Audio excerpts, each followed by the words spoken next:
Hello, my name is Oscar Rodriguez, and today I'm going to present an introduction to the mathematical formulation of generative adversarial networks.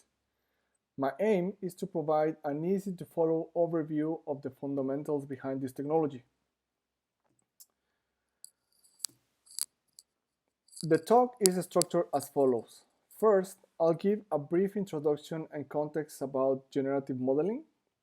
Then I will present the mathematical formulation and architecture of generative adversarial networks. And I will explain how they are considered a two-player minimax game by examining the value function of the problem.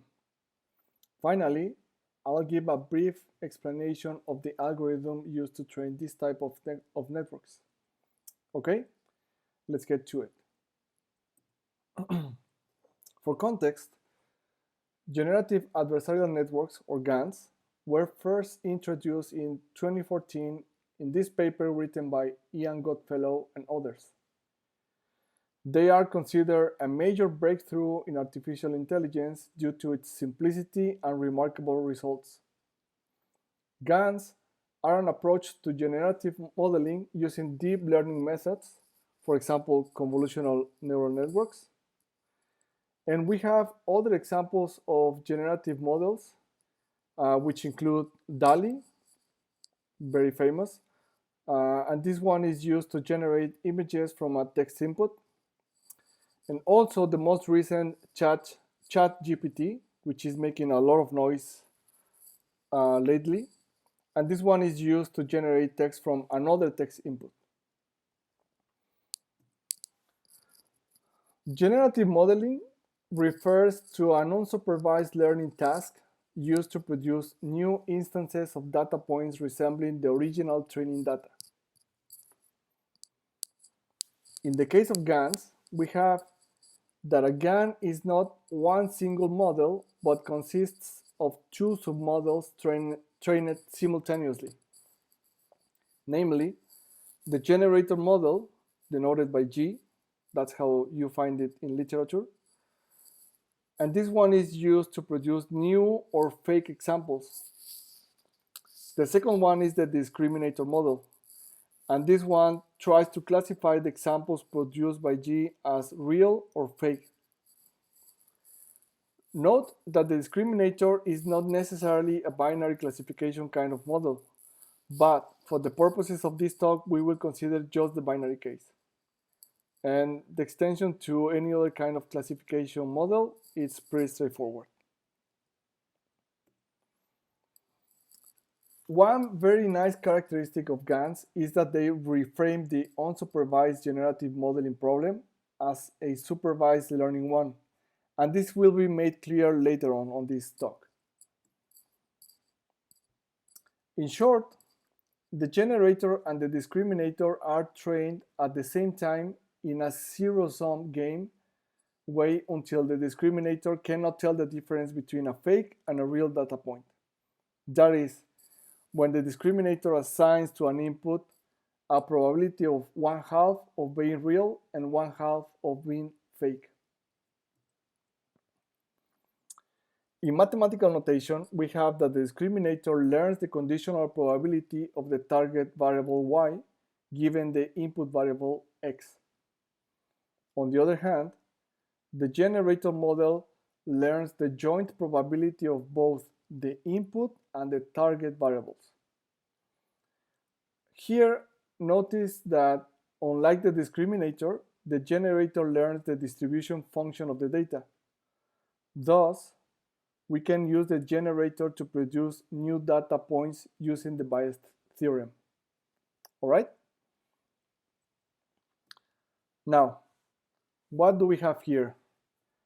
This is an schematic representation of our GAN.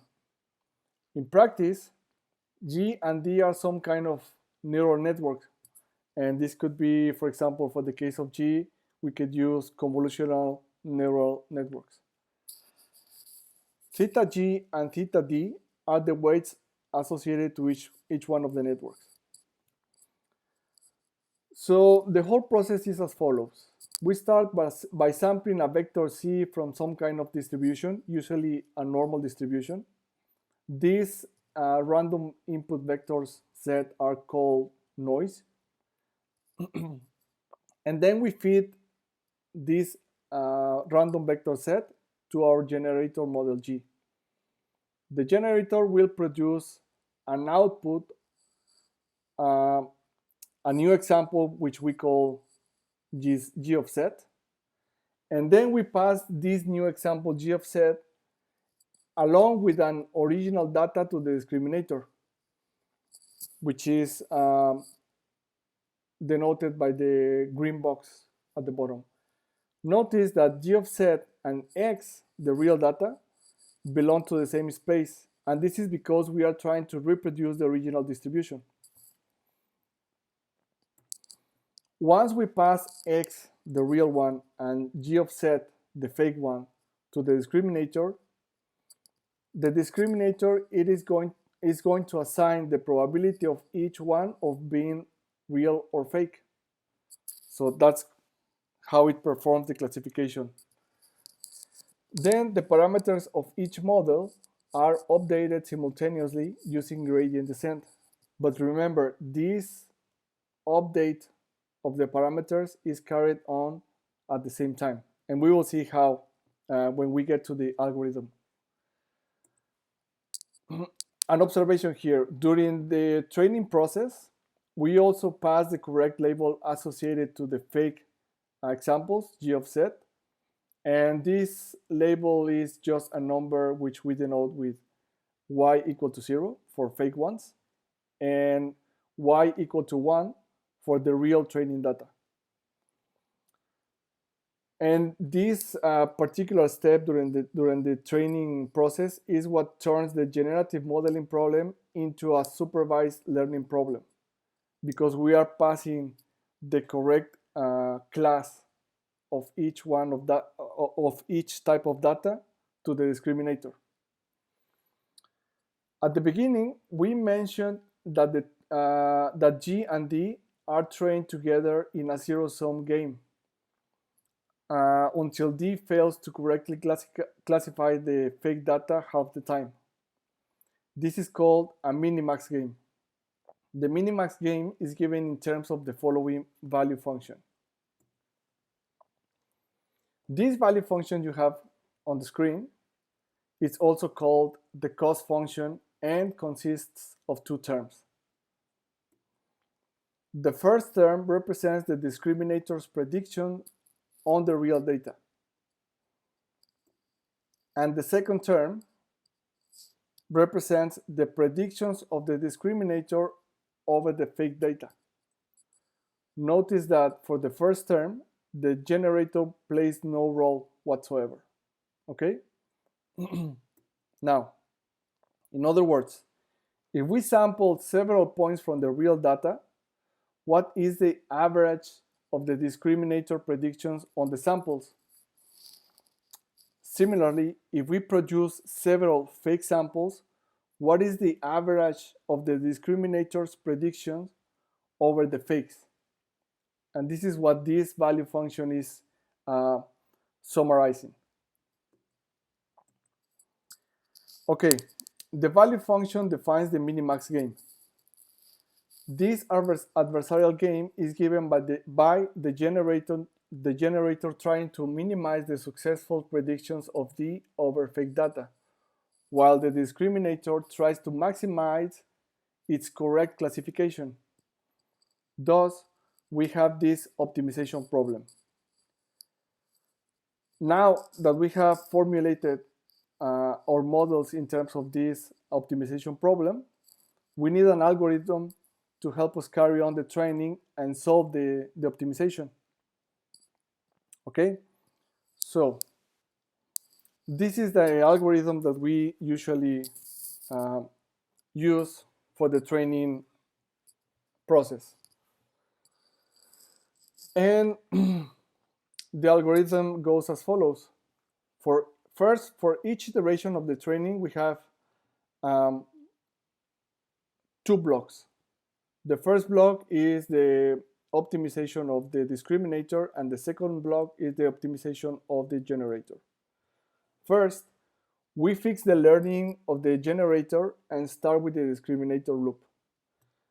We repeat the loop k times, where k is set up by the user, is an input value. And this allows the discriminator to converge before attempting to optimize the generator. So we start by sampling m noise points, and we pass these m points to the generator to produce m fake samples. Next, we sample m real data samples. At this point, we associate the fake samples with the label y equals 0 and the real ones with the label y equals 1. Remember, this is a supervised learning problem. Finally, we pass the real and the fake samples to the discriminator to get predictions and use the labels and the value function v that we saw on the previous slide to calculate the loss using the gradient descent method.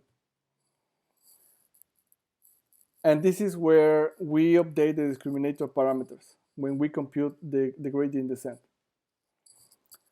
Okay, this is the first block. This is just the optimization of the discriminator. Once we finish with the optimization of the discriminator, we proceed with the optimization of the generator. The process is similar. We sample m noise samples and feed them to the generator to get m fake examples. Note that here we are only optimizing the generator's parameters. We don't care about the discriminator. That's why we take the gradient with respect to theta g, as you can see here. And thus, the value function reduces to the one we have on the screen. So we don't care about the discriminator, and this makes it easier to optimize the parameters for the generator. With this second block, we complete the whole training iteration for our GAN. And that's basically what we have to do to train the generative adversarial network. Okay, that's all for me now. Hopefully you now have a better picture of how GANs work. I hope you enjoyed this talk. Thank you for your attention and interest in this workshop, and until the next time. Thank you very much.